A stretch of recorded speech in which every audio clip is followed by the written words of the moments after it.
Selamat pagi pemirsa. Gurita korupsi di negeri ini masih teramat kuat mencengkeram. Hampir tidak ada wilayah, program apalagi proyek yang bisa steril dari perilaku lancung dan culas tersebut. Saking kuatnya gurita itu, virus korupsi menjalar kemana-mana, bahkan hingga struktur pemerintah terbawah yakni desa. Inilah editorial Media Indonesia edisi Selasa 25 November 2025 dengan tema Desa Bukan Sarang Korupsi bersama saya Jose Nicole. Anda juga bisa berpartisipasi dan berinteraksi melalui telepon interaktif kami di nomor 021 583 99 100. Dan pagi ini telah bersama saya Ketua Dewan Redaksi Media Group Elman Saragih. Bang Elman, selamat pagi. Pagi Bung Jose. Apa kabar Bang? Baik. Bang, editorial kita hari ini menyoroti garda terdepan pelayanan publik dan kesejahteraan masyarakat tidak luput dari korupsi. Bagaimana editorial kita mencatat isu ini, Bang? Ya, memang sebetulnya tidak terlalu mengagetkan ya ketika Kejaksaan mengumumkan bahwa pertengahan 2025 ada 489 kasus korupsi yang melibatkan kepala desa. 489 kasus korupsi yang melibatkan kepala desa. Jadi ini baru pertengahan tahun kan. Dan ini lonjakan ini sangat signifikan ketika dibandingkan dengan 2024 hanya 275 kasus. Bahkan dibandingkan dengan 2023 hanya 184. Nah, ini kan sebetulnya kan sudah memberikan alarm bukan hanya kuning. Udah mendekati merah sebenarnya. Ini berbahaya kalau dibiarkan. Memang pertanyaannya mengapa sampai sebegitu besar? Memang ada, kita juga terkadang merasa aneh, bahkan bertanya ya, pemerintah pusat itu kan menggelontorkan dana desa itu kan triliunan. Betul. Bahkan kalau angka tepatnya kan 71 triliun. Betul. 2025 kan. Tapi sepertinya pemerintah membiarkan pengelolaannya berjalan seperti biasa-biasa aja. Gitu. Tanpa diawasi. Tanpa diawasi. Jadi akhirnya memang muncul kesan, ya kepala desa itu sebetulnya kan terkesan rakus. Tidak hanya terkesan rakus, tapi memang mereka merasa aman. Merasa aman, tidak tersentuh. Bahkan mereka menganggap ini buat saya ini gitu kan. Nah ini yang menyebabkan angka ini memang sudah mendekati bahaya ini. Dan kita akan nanti tentunya akan lebih banyak membahas pada topik ini ya Bang Elman. Dan inilah pemirsa editorial Media Indonesia edisi Selasa 25 November 2025 dengan tema Desa Bukan Sarang Korupsi.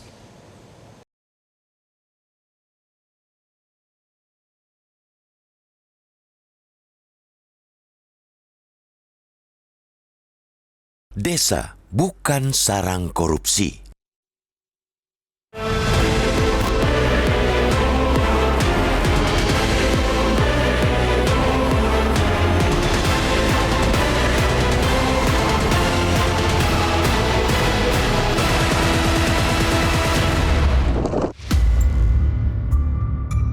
Gurita korupsi di negeri ini masih teramat kuat mencengkram. Hampir tidak ada wilayah, program, apalagi proyek yang bisa disteril dari perilaku lancung dan culas tersebut. Saking kuatnya gurita itu, virus korupsi menjalar kemana-mana, bahkan hingga struktur pemerintahan terbawah, yakni desa. Bila mengacu data Komisi Pemberantasan Korupsi (KPK), kita mendapati angka bahwa sepanjang 2012-2021 terjadi 601 kasus korupsi dana desa yang menjerat 686 perangkat dan kepala desa Kades. Adapun berdasarkan data Kejaksaan Agung Kejagung malah makin memprihatinkan. Tren korupsi yang melibatkan kepala desa menurut data Kejagung itu tidak sekadar meningkat, melainkan naik signifikan. Pada tahun 2023, ada 184 kasus tindak pidana korupsi yang melibatkan kepala desa.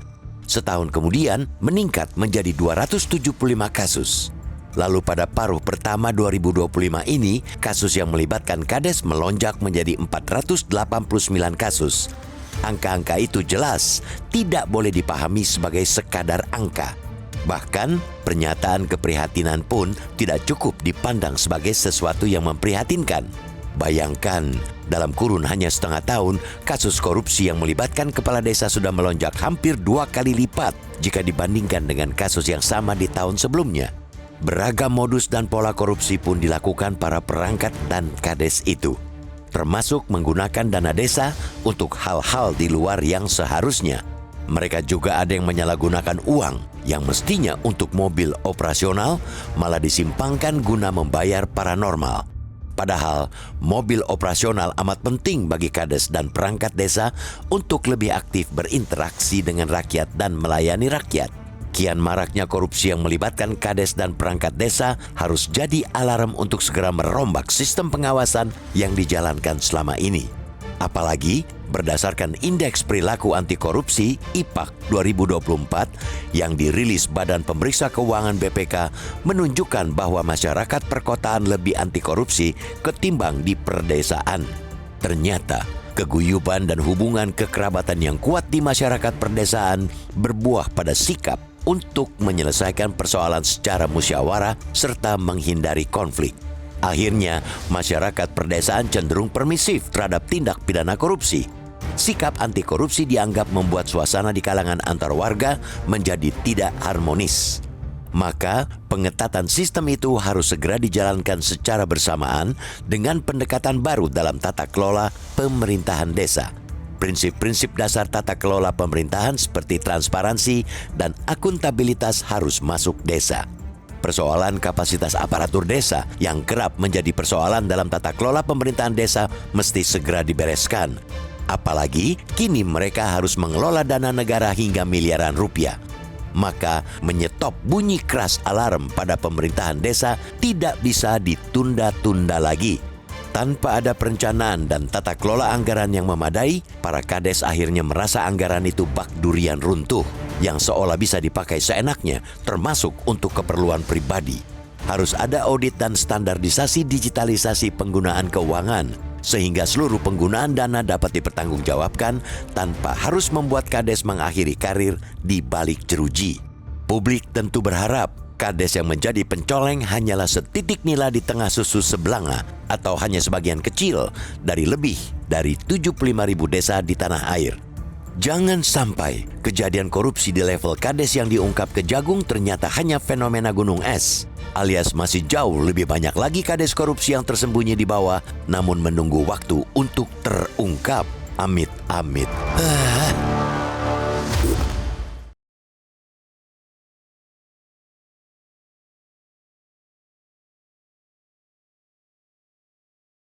Pemirsa, pastikan Anda berpartisipasi dan berinteraksi melalui telepon interaktif kami di nomor 0215839900. Editorial Media Indonesia akan kembali usai jeda, tetaplah bersama kami.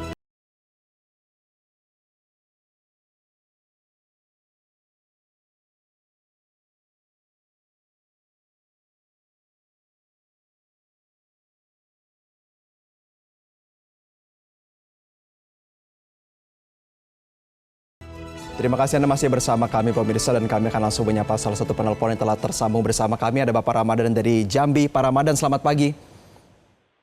Selamat pagi Metro. Assalamualaikum warahmatullahi wabarakatuh.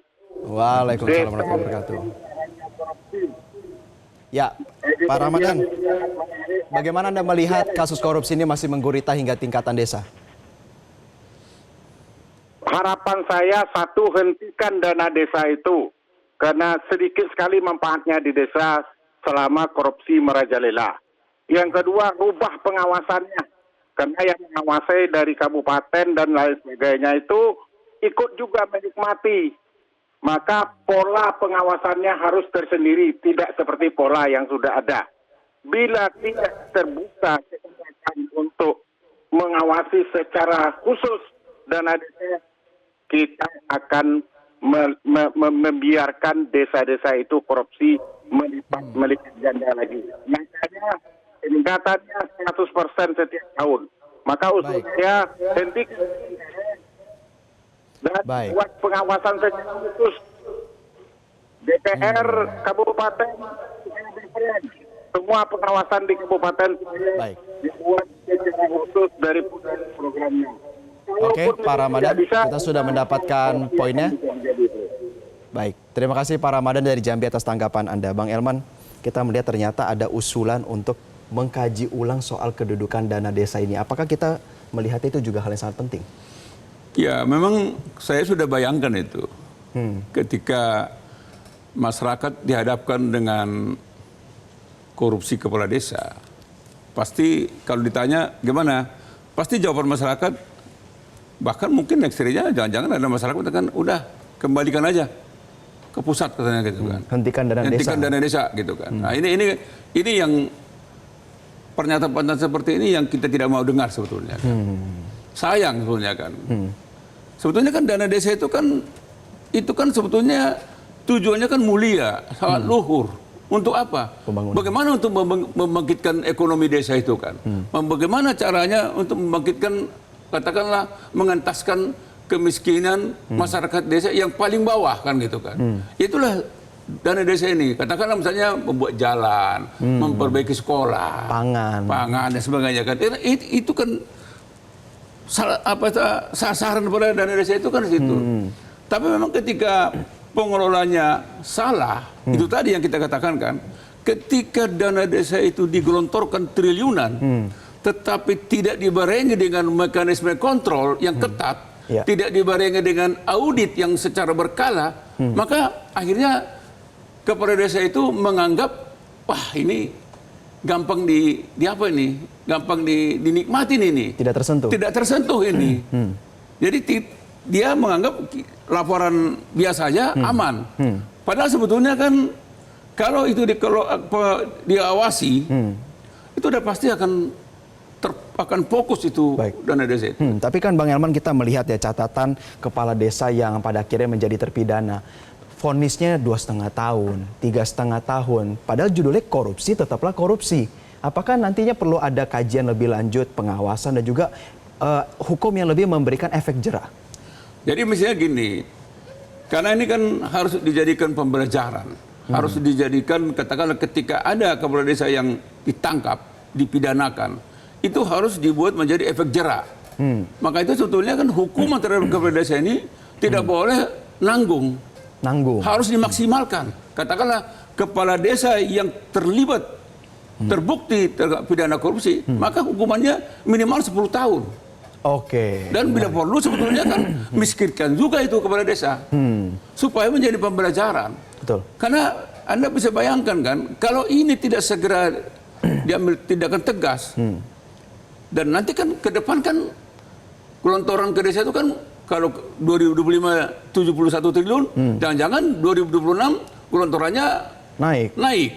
Dan satu ketika bisa 200 triliun kan gitu kan. Tapi ketika gelontoran itu menjadi percuma karena menjadi bancakan di desa, akhirnya kan sia-sia kan. Iya. Tadi salah satu juga yang diungkapkan oleh penelpon kita Pak Ramadan, Bang Elman, adalah bagaimana tidak semerta-merta dinikmati, tetapi justru perangkat desa dan kepala desa ini, dana desa itu diduga dikapitalisasi oleh yang lain, menjadi sebuah komoditas politik. Apa kita mengkhawatirkan hal ini juga nih Bang Elman? Ada pasti. Jadi mungkin ada pengawasan selama ini, tapi pengawasnya bakar makan tanaman. Bakar makan tanaman. Jadi ini kan jangan-jangan juga dari atas ke bawah turunnya juga tidak sejumlah yang sudah dipatokkan gitu kan. Bahkan jangan-jangan juga ya ada hengki-pengki juga kan gitu kan. Jadi jangan-jangan juga kepala desa ini juga ada juga yang menuntun ini begini, ini boleh, ini tidak boleh. Jadi di sinilah sebetulnya kan peran inspektorat. Pengawasan, betul. Peran dari misalkan para bupati, ya dong, ya kan para camat, mestinya harus menuntun kepala desa ini. Tetapi ke depan pemerintah dan kita tidak boleh memberikan permakluman kepada kepala desa ini. Jangan mungkin karena dia tidak tahu. Jangan ada anggapan dia tidak tahu. Anggapannya bahwa kepala desa sudah tahu mana yang boleh, mana yang tidak. Sehingga ketika dia melakukan pelanggaran, langsung maksimalkan hukumannya. Gitu. Jadi tidak ada sana, kasihan karena dia tidak tahu administrasi. Nggak boleh ada lagi anggapan seperti itu. Jadi itu kan pemakluman.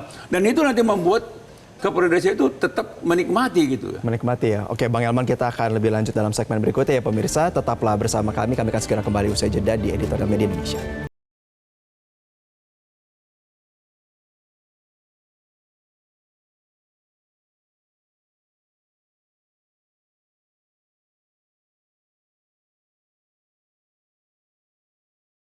Terima kasih Anda masih bersama kami di Editorial Media Indonesia. Pemirsa, kita berada dalam bagian akhir dari diskusi kita pada pagi hari ini. Bang Elman, tadi Bang Elman katakan bagi pemerintah ini udah alarm kuning cenderung ke arah merah. Kita lihat juga bagaimana pemerintah menggelontorkan banyak program untuk pembangunan tingkat desa.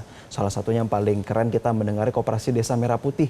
Bagaimana atensi daripada pemerintah nih terhadap isu ini, Bang Elman? Ya, memang ada kekhawatiran. Jadi ini kan Koperasi Merah Putih ini kan itu kan program yang sangat mulia kan. Betul. Oleh karena itu memang harus kita dukung kan.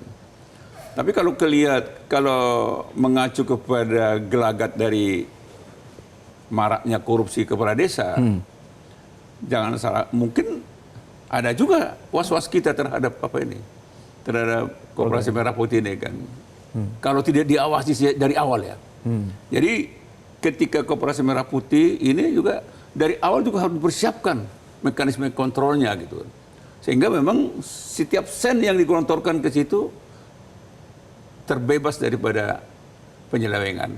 Dan itulah sebetulnya yang kita desak soal kepala desa ini kan. Jadi ke depan memang ketika mau digelontorkan dijelaskan secara detail. Uang ini bukan untuk foya-foya. Bukan untuk foya-foya. Uang ini bukan untuk kendur-kendurian. Uang ini harus kau kembalikan untuk rakyat. 1 sen pun itu nggak boleh kau pakai. Nah, dari awal juga saya ingatkan akan ada mekanisme kontrol. Inspektorat akan turun.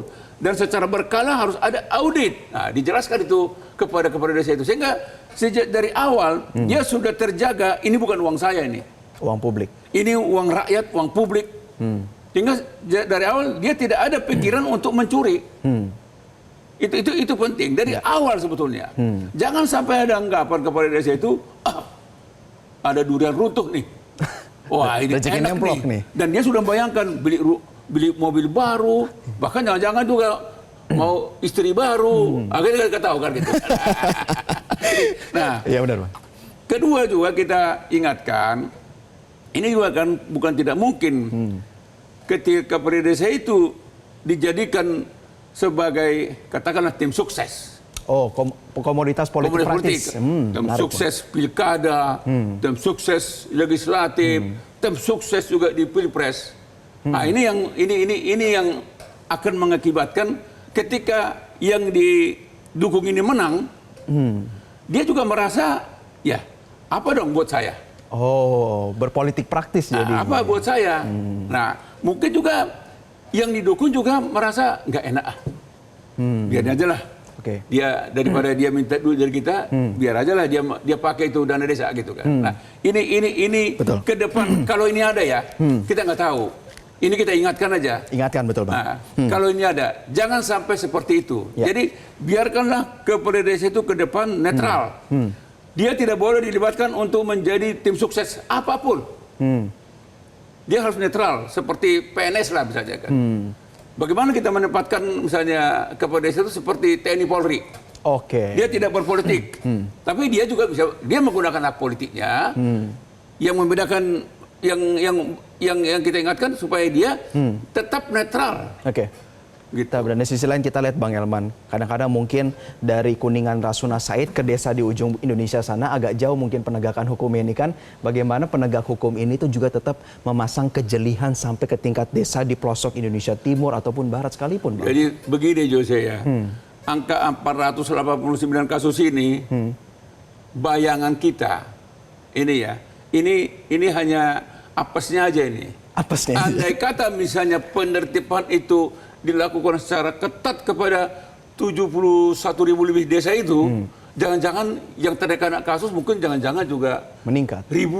Puluhan ribu. Ini kan karena mekanisme kontrolnya kan tidak mudah ini menjangkau desa-desa kan.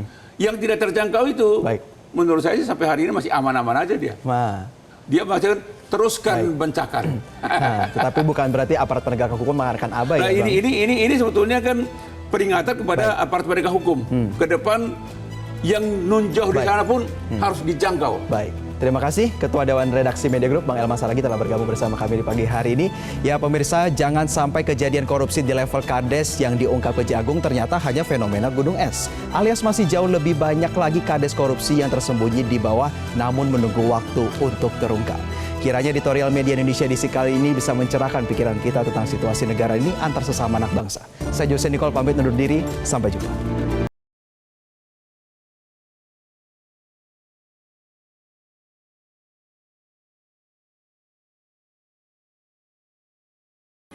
Metro TV.